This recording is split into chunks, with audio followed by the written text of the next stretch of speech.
اسلامی تعلیمات کی روشنی میں یہ بات بالکل واضح ہے کہ عورت کے منع میں جنسی رطوبت یا مادہ کا جانا کسی صورت جائز نہیں، نہ یہ پاکیزگی کے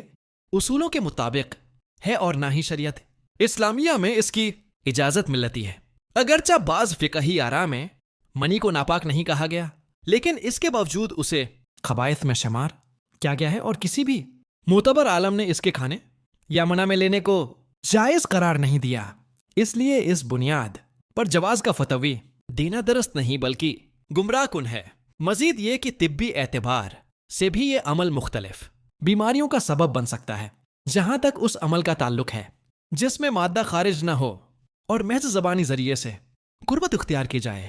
تو جمہور علماء کے نزدیک یہ عمل اگرچہ صریح حرام نہیں لیکن انتہائی درجے کا مکروہ، ناپسندیدہ اور شریعت کے مزاج کے خلاف ہے، اور اسلامی معاشرت میں اس کا کوئی واضح تصور نہیں ملتا۔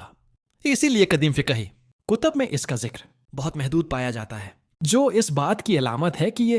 رویہ غیر اسلامی معاشروں اور ثقافتوں سے آیا ہے۔ اسلامی فطرت حیا اور انسانی وقار کو بہت اہمیت دیتا ہے، اور کوئی بھی شریف الطبع انسان طبعی طور پر ایسے اعمال سے نفرت محسوس کرتا ہے۔ اگر بیوی اس عمل کے لیے ذہنی طور پر آمادہ ہو تو بھی اسے فروغ دینا درست نہیں، اور اگر عورت کو اس سے گھن یا نفرت ہو تو شوہر کو ہرگز یہ حق حاصل نہیں کہ وہ اسے مجبور کرے،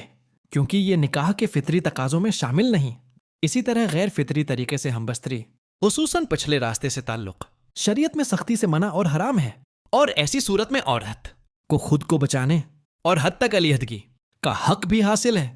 کیونکہ اس سے فطرت مسخ ہو جاتی ہے اور انسان رفتہ رفتہ گندگی کا عادی بن جاتا ہے۔ قرآن کریم نے نکاح کا بنیادی مقصد نسل کی بقا اور افزائش کو قرار دیا ہے، اور اسلام چاہتا ہے کہ امت کی تعداد اور قوت میں اضافہ ہو۔ اسی لیے اسلام پاکیزہ فطری اور باوقار ازدواجی زندگی کی تعلیم دیتا ہے، نہ کہ ایسے اعمال کی جو انسان کو روحانی اور اخلاقی زوال کی طرف لے جائیں۔